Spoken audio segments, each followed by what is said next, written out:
30 जुलाई 2011 कुपवाड़ा की गूगलधर पहाड़ी पे 19 राजपूत बटालियन के 2 फौजी बिना पलक झपकाए अपने बंकर से एलओसी पे नजर रख रहे थे। तभी बंकर में मौजूद तीसरा फौजी चाय ले आता है और ये सभी वादियों की ठंडी हवाओं के बीच चाय की चुस्की लेते हुए हंसी मजाक करने लगते हैं। मगर ये बेखबर थे कि इनसे कुछ ही मीटर दूर पाकिस्तानी फौजियों का एक दस्ता एलओसी क्रॉस कर लगातार इनकी तरफ आगे बढ़ रहा है। इधर हमारे फौजियों की चाय खत्म होने ही वाली थी और उधर हर भारतीय का खून खौल जाए ऐसी हरकत को अंजाम देने आए पाकिस्तानी बंकर के बाहर पहुंच जाते हैं। सारे पाकिस्तानी बंकर के इर्द गिर्द छुप जाते हैं। हमारा एक फौजी अपनी चाय खत्म कर बंकर से बाहर निकला ही था कि उसे एक अजीब सी आवाज सुनाई देती है। वो जैसे ही पीछे मुड़ता है तो एक पाकिस्तानी को अपने पीछे खड़ा पाता है। हमारा फौजी कुछ हरकत करता उससे पहले ही ये पाकिस्तानी हमारे फौजी की गर्दन अपने चाकू से रौंद देता है। अंदर बैठे फौजी हंसी मजाक कर रहे थे कि तभी बंकर के आसपास छुपे पाकिस्तानी फायरिंग खोल देते हैं। इससे पहले हमारे फौजी कुछ समझते 2 में से एक फौजी वीरगति को प्राप्त हो जाता है। दूसरा फौजी जिसे गोली पेट से छू के निकल गई वो तुरंत बंकर से बाहर छलांग मार देता है।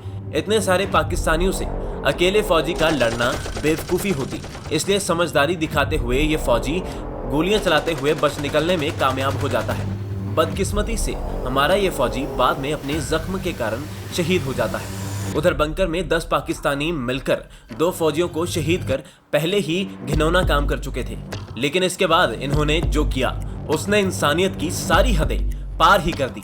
ये पाकिस्तानी हमारे फौजियों को शहीद करने के बाद उनके सर धड़ से अलग कर अपने साथ पाकिस्तान ले जाते हैं। पाकिस्तान की क्रूरता का शिकार हुए हमारे इन वीर सपूतों के नाम थे हवलदार जयपाल सिंह अधिकारी और लॉन्स नाइक देवेंद्र सिंह। दोस्तों, आज की सिनेमैटिक वीडियो में हम देखेंगे कैसे भारतीय फौज पाकिस्तान की इस हरकत का बदला लेगी और कैसे एक ऐसे ऑपरेशन को अंजाम देगी जिसकी खबर प्रधानमंत्री तक को नहीं दी जाती है।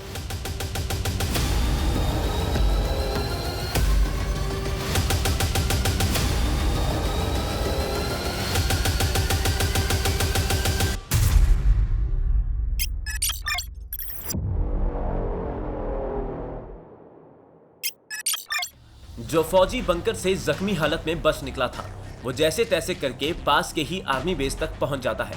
इस फौजी से खबर मिलते ही सैनिकों की एक टुकड़ी तुरंत बंकर में पहुंच जाती है। वहां अपने साथियों के खून से सने बिना सर के शरीर को देख हर फौजी के शरीर में गुस्से की लहर दौड़ जाती है। कुछ ही घंटों में यह खबर कुपवाड़ा की 28 डिवीजन के चीफ मेजर जनरल S.K. चक्रवर्ती तक भी पहुंच जाती है। ये सुन उनका भी खून उबाल मारने लगता है, लेकिन अभी तक फौज में किसी को भी ये नहीं पता था कि हमारे शहीदों के सर कौन और कहां लेकर गया है। इसी कारण चक्रवर्ती सबसे पहले अपने फौजियों को इसी गुत्थी को सुलझाने का ऑर्डर देते हैं। कई हफ्तों तक जम्मू और कश्मीर का चप्पा चप्पा खंगालने के बाद हमारी सेना को एक बड़ा सबूत हाथ लग ही जाता है। दरअसल हमारे फौजी कश्मीर में एक आतंकी का एनकाउंटर करते हैं जिसकी जेब से एक फोन निकलता है। फौजी जब उस फोन का डाटा खंगालते हैं तो उसमें एक वीडियो मिलती है। वीडियो में दिख रहा था कि कुछ पाकिस्तानी सैनिक जिहादियों के साथ अपनी बंदूक लहराते हुए नाच रहे हैं और उनके सामने एक मेज रखी है जिस पे कुछ और नहीं हमारे दोनों फौजियों के सर रखे हैं। इस वीडियो से साफ हो गया था कि ये नीच हरकत हमेशा की तरह बुज़दिल रहे पाकिस्तान ने ही की है। जहां पाकिस्तानियों ने ये वीडियो सभी आतंकियों को गर्व से भर देने के लिए बनवाई थी, वो बस इस बात से अनजान थे कि अब ये वीडियो भारतीय सेना ने देख ली थी, जो इस हद तक आग बबूला हो चुकी थी कि बहुत जल्द पाकिस्तानियों पे आग बन के बरसने वाली थी। ये वीडियो चक्रवर्ती तक तुरंत पहुंचा दी जाती है और अब जब उन्हें पता चल गया कि ये पाकिस्तानियों का काम है, वो तुरंत पैराएसएफ के कमांडोज को कुपवाड़ा के पास पड़ने वाले पाकिस्तानी सेना के हर अड्डे की रेकी करने का आदेश दे देते हैं। 1 महीने में 7 बार एलओसी पार कर रेकी करने के बाद कमांडोज पाकिस्तानी सेना के जोर, हिफाजत और लश्कत में मौजूद ठिकानों की डिटेल चक्रवर्ती के सामने रखते हैं। कमांडोज और चक्रवर्ती के बीच चली कई देर की चर्चा के बाद जोर में मौजूद ठिकानों को चुना जाता है, क्योंकि यहाँ करीब 40 पाकिस्तानी फौजी हो सकते थे। पाकिस्तानियों को उनकी हरकत का मुंह तोड़ जवाब देना अत्यंत जरूरी था और अगर चक्रवर्ती इस ऑपरेशन की मंजूरी रक्षा मंत्रालय से लेने बैठ जाते तो कई हफ्ते बर्बाद हो जाते। इतने में क्या पता ऑपरेशन की खबर लीक हो जाती या पाकिस्तानी अपनी जगह बदल लेते या फिर रक्षा मंत्री ऑपरेशन ही खारिज कर देते। चक्रवर्ती के लिए इस समय अपने साथियों का बदला लेने से जरूरी कुछ भी नहीं था, इसलिए वो अपने दम पे पूरी दुनिया से छुपा के अपने कमांडोज को पाकिस्तान में घुसकर उन राक्षसों का वध करने की अनुमति दे देते हैं। इधर चक्रवर्ती पैरा एसएफ के कमांडोज को बदला लेने की खुली छूट दे देते हैं और इस स्ट्राइक को नाम दिया जाता है ऑपरेशन जिंजर। उधर पाकिस्तानी हमारे दो फौजियों की ऐसी हालत कर फूले नहीं समा रहे थे, बस इस बात से बेखबर कि शिकार करने के लिए मशहूर हमारी पैरा एसएफ उन पाकिस्तानी गुनाहगारों को भयानक मौत देने के लिए आ रही है। हालांकि ये इतना आसान नहीं होने वाला था, क्योंकि हमारे कमांडोज के लिए इस ऑपरेशन में एक ऐसी समस्या इंतजार कर रही थी जो पहले किसी ऑपरेशन में नहीं आई थी। दोस्तों, अगर आप सिनेमैटिक वीडियोस को पसंद कर रहे हैं तो ऐसे ही और इंटेंसिटी सिनेमैटिक वीडियोस आपकी फीड में लगातार आती रहें, इसलिए अभी वर्ल्ड अफेयर्स चैनल को सब्सक्राइब कर लीजिए। 30 अगस्त 2011 रात के 12 बजे ऑपरेशन से जुड़ी सारी बारीकियों की तैयारी करके 25 कमांडोज बड़ी सावधानी से एलओसी पार कर लेते हैं। ये कहने में जितना सरल है, असलियत में उतना ही मुश्किल है।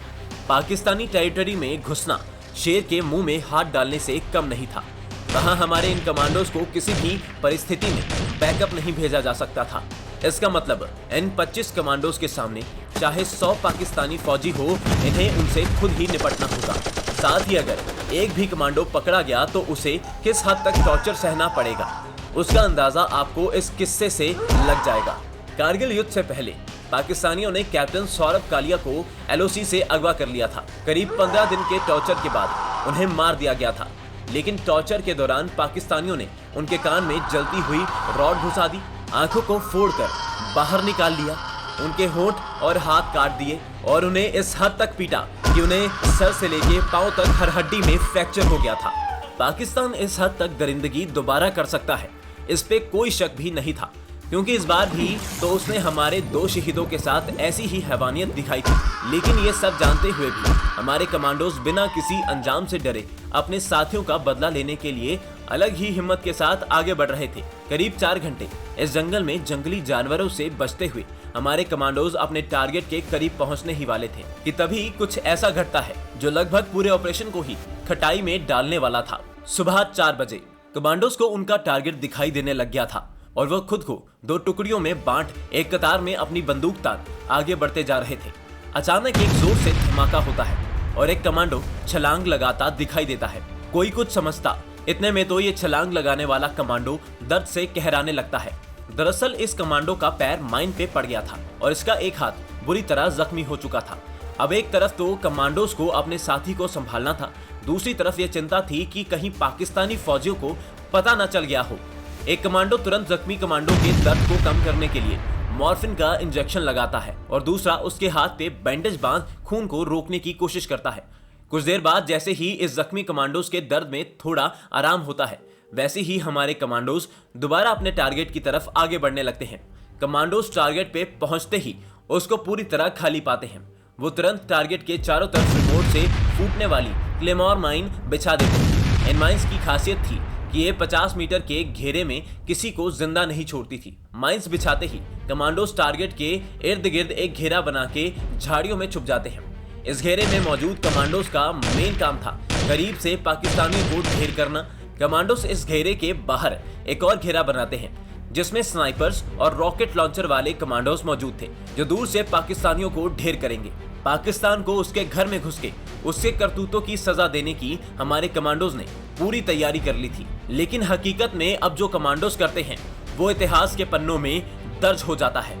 सुबह 7 बजे बदले की आग के साथ बैठे हमारे कमांडोज को 4 पाकिस्तानी फौजी टारगेट की तरफ आते दिखाई देते हैं। पाकिस्तानी माइंस से थोड़ी ही दूर थे कि तभी कमांडोज माइंस को फोड़ देते हैं और अपनी टेरिटरी में ऐसे धमाके देख पाकिस्तानियों को कुछ समझ नहीं आता। वो इस हद तक घबरा जाते हैं कि एक पाकिस्तानी तो पास से ही बह रही नदी में कूद जाता है। पीछे बचे 3 पाकिस्तानी हमारे कमांडोज पे गोली तो क्या चलाते, वो तो बंदूक लोड करने से पहले ही मौत के घाट उतार दिए जाते हैं। कमांडोज फटाफट इन तीनों के शरीर से आईईडी चिपका देते हैं ताकि जो भी पाकिस्तानी फौजी इनके मृत शरीर को उठाने आए उसे याद रहे भारतीय फौज उन्हें किस हद तक नुकसान पहुंचा सकती है।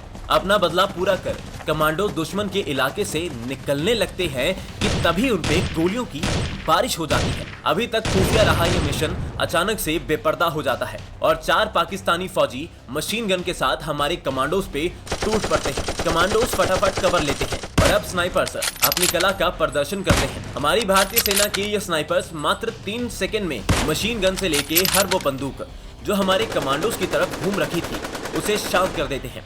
करीब 45 मिनट चली इस फायर फाइट में हमारे कमांडोज कुल 8 पाकिस्तानी फौजियों को मार गिराते हैं। हमारे 3 फौजियों को बुजदिली से मारकर खुद को बहादुर समझने वाली पाकिस्तानी फौज को आज साफ साफ समझ आ गया था कि जब तक भारतीय सेना के पैरा कमांडोज हैं तब तक उनके हर बुरे कर्म की उन्हें सूद समेत सजा मिलती रहेगी।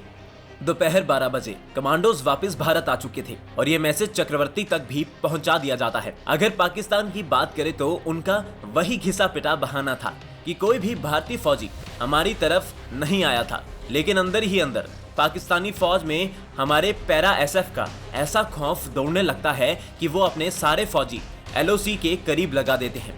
दोस्तों, कुछ इस तरह सीक्रेट तरीके से हमारी पैरा एसएफ एक एक भारतीय के खून का बदला अपनी जान पे खेल कर लेती है। अगर आपको हमारी भारतीय सेना का ये साहसी ऑपरेशन की ये पेशकश पसंद आई तो वीडियो पे कमेंट जरूर कीजिएगा और ऐसे ही दिलचस्प सिनेमैटिक वीडियोस के लिए चैनल को सब्सक्राइब जरूर कीजिएगा। बाकी अगर आपको देखना है कैसे हमारी बीएसएफ ने जैश-ए-मोहम्मद के गाजी नाम के आतंकी को एक अत्यंत रिस्की ऑपरेशन में मार गिराया था तो आई बटन में आ रही वीडियो पे क्लिक कीजिए। जय हिंद।